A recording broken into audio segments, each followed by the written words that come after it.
Alrighty, we are back in the garage for buffing, trying to get some of this orange peel down, which you can see in the reflection right there.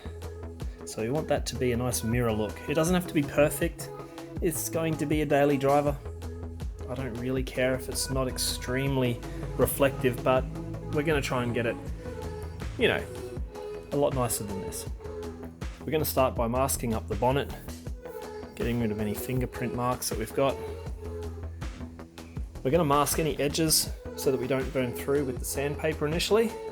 And the sandpaper I'm going to use, which I personally think is a bit more aggressive than what you should be using, but this is what I'm going to use. Don't hate me for it. I'm going to use 800 grit sandpaper to start knocking down this orange peel. Now, because this is 1K paint or acrylic, the orange peel is definitely a lot more than what you'd get out of 2K spraying. And I would definitely start off with 1500 grit if your paint job was 2K and the orange peel wasn't as harsh as this. But being acrylic, this is just how it is. You can't really escape this. It's why we put way more clear on the coats when we're using acrylic paints. So we're going to start with 800 with water. I got my spray bottle, got a little wipey rag, got my air compressor to help dry it off, and this little guy here, a nice good quality squeegee, is going to help a lot to be able to determine how far we've cut through the orange peel. We don't go too far into the colour. After we're done with 800, we're going to go with 1500, and after 1500, we're going to go 2000. Now, normally you'd go to 3000 or 2500 again if it was a 2-pack paint job, but this is just acrylic. So what I'm going to be using after 2000, there it is. This is a 3M Super Duty Rubbing Compound. Now this specifically I bought for acrylic. I've got quite a bit of it there, so it's lasted me a few years and it's worked really well. This is what I'm going to be using directly over the top of 2000. It's going to help get any 2000 grit scratches out. And then after the 2000 grit scratches have been removed, I will use something up here. Just had a look through all of my stuff up there and I'm actually out of what I need, so I'll have to get some more. It's swirl mark remover. We'll get to that at a later stage. Right now, you don't need to know about it. Basically, it's going to take any of the haziness or swirl marks that an aggressive buffing compound leaves in the paint. So let's get started, masking it up and hitting it with 800 grit sandpaper. Like I said, you're more than welcome to use 1000 or 1500. I'm using 800 just because that's what I'm choosing to do. And I'm going to be very, very, very careful doing it. And I'm not going to go too deep. So let's go.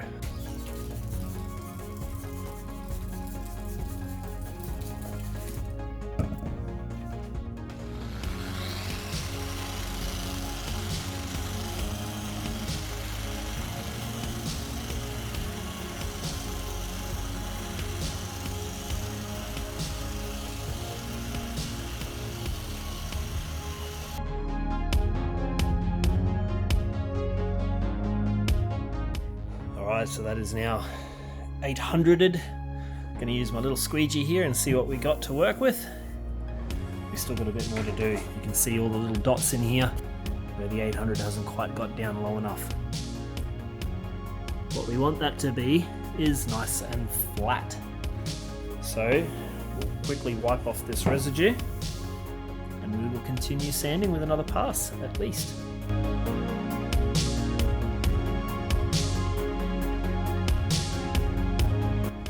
Alright, number 2.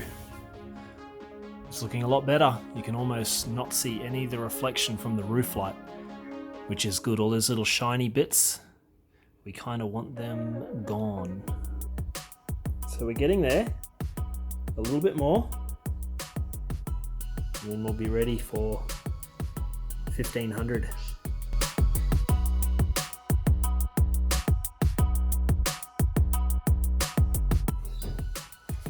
Alright, pass 3.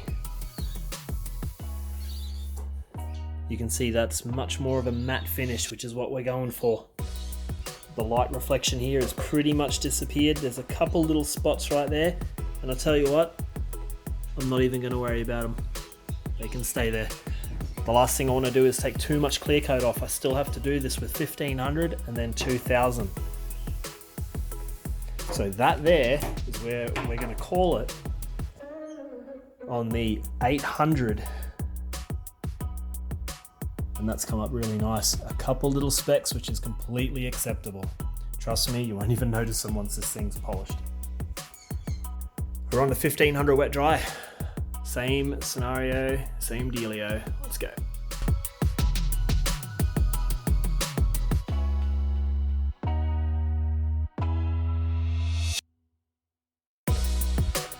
$1,500's done. Let's see what we got.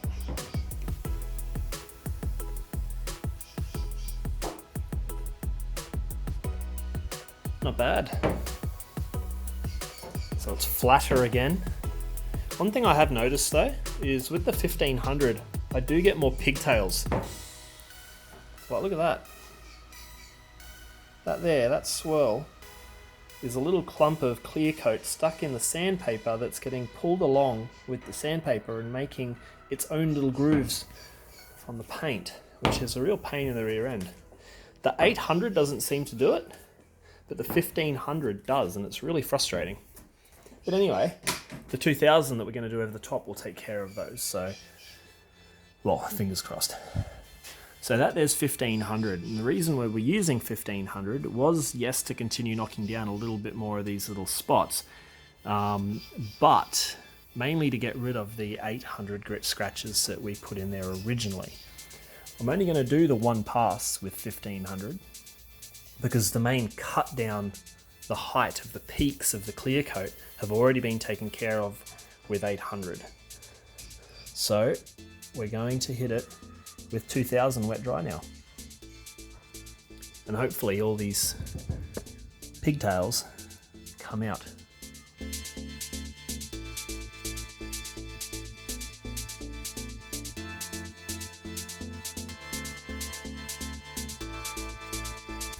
$2,000.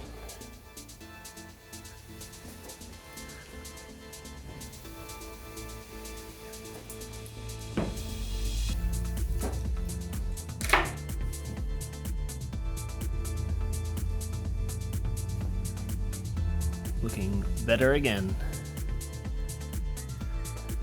Now the good thing is, the majority of all those pigtails have gone. The 2000 does put its own pigtails in, but they're going to be so fine, it's not really going to bother me. So I'll give this a quick wipe down.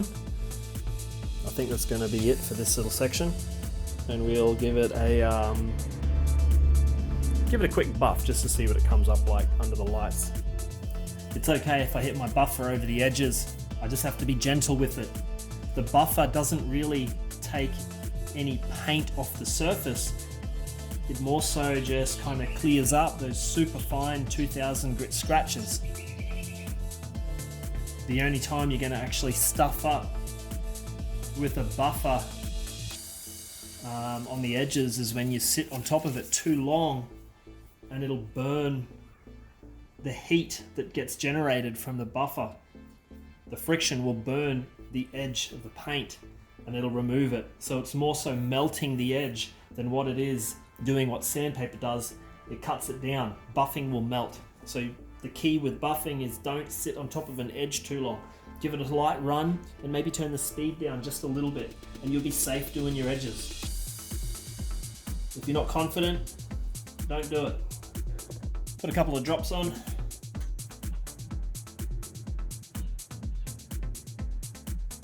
That's all it needs. Let's get at it.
right, with a nice clean rag, without using my work surface as a table, which is naughty me,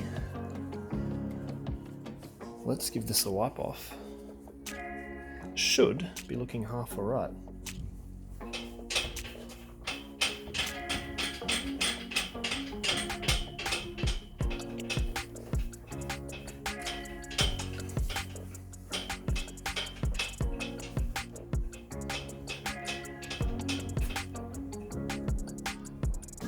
Not bad.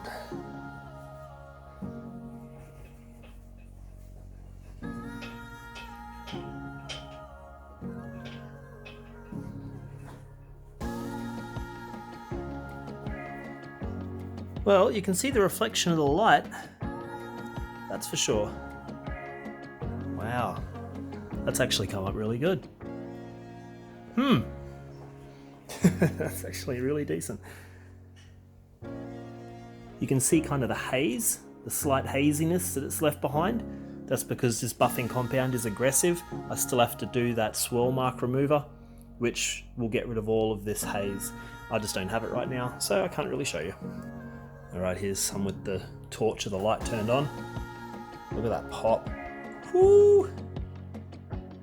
Damn, she's gonna look good. Just a quick example. You can see here, it's all been polished and buffed. You can literally see the reflection of the light pretty much perfectly in that. That's awesome. But if I move over here, that's what we started with. So I call that a great success. Oh, look at that.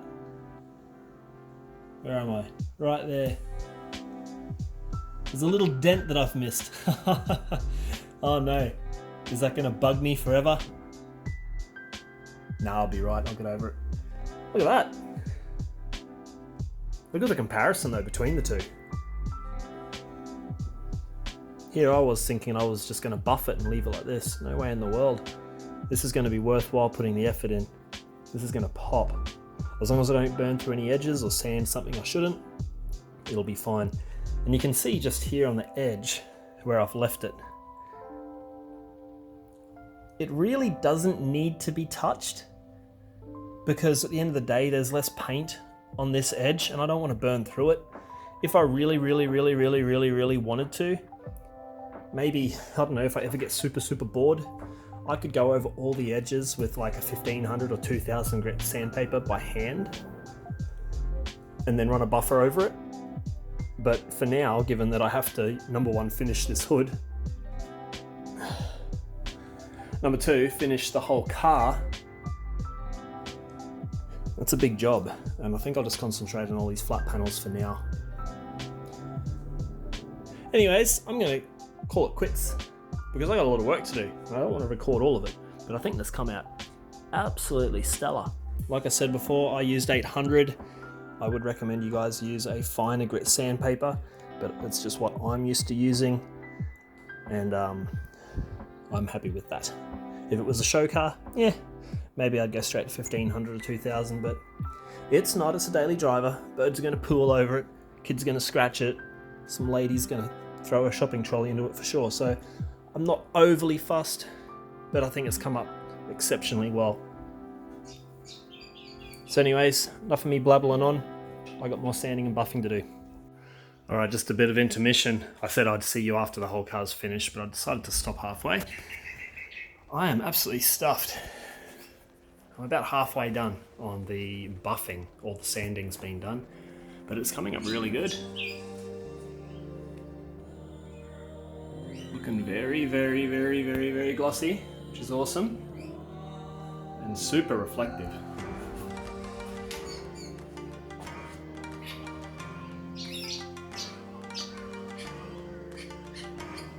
But it's coming up really nice.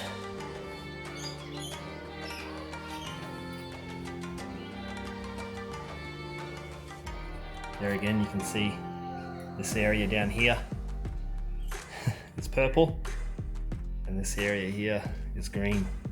That's that color shift I'm talking about. So I'm pretty happy I did that. It's looking really, really nice. It'll look even better in the sunlight. I've done this door. I haven't done this one. You can see here, this is just sanded. But anyways, I'm gonna continue on. This is excruciating work. My back's sore, my arms are sore. That buffer gets really heavy after a while. I'm just gonna power on. This quarter's done, the roof's done. I need to do these 3 main panels here and a few other little bits. So anyways, hopefully see you when it's all done.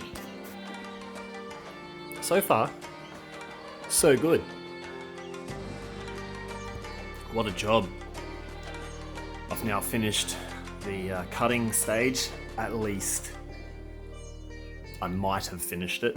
I'm sure there's going to be a few spots on the car that I haven't quite buffed the scratches out completely on, but that's okay.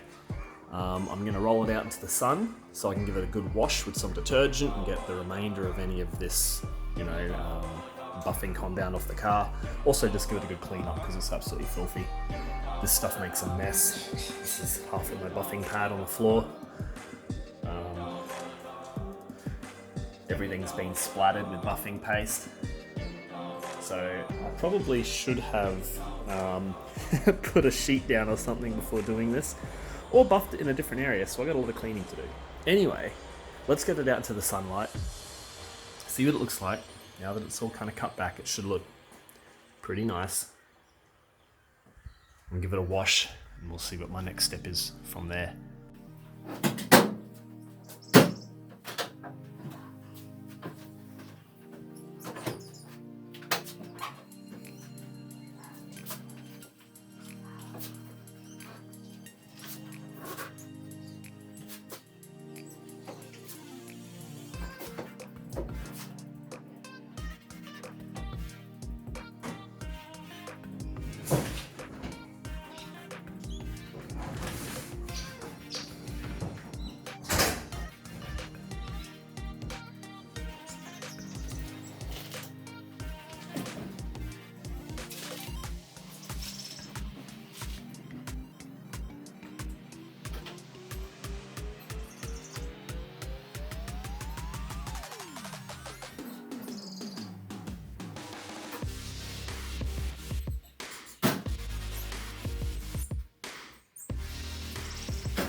Alright, she is all washed and dried and cleaned down, and it's looking really, really nice. Basically, there's no more orange peel in it. I can see my reflection quite clearly, which is more than what I initially wanted to do to it, but because it looks so good, I just thought, why not, really? It's just a mirror now, which is wonderful. It's a little bit windy outside, hopefully it's not messing with the mic. A couple of little spots that I have missed, which is why I'm washing it and bringing it out in the sunlight. No idea if you can pick this up or not, but there is this little ridge right here. I haven't reached down with the buffer quite enough, so I have to do that. And there's a few other spots. There's a few other spots on the car that need doing like that as well. It's just going to be now a process of going over it with a fine-tooth comb and getting all the little tiny bits that I may have missed. There's also a couple of very, very fine scratches that I haven't quite buffed out enough. I'm not sure if that's visible, but right there's a swirl mark, and that's a pretty deep swirl mark as well. Sorry, not swirl mark, pigtail.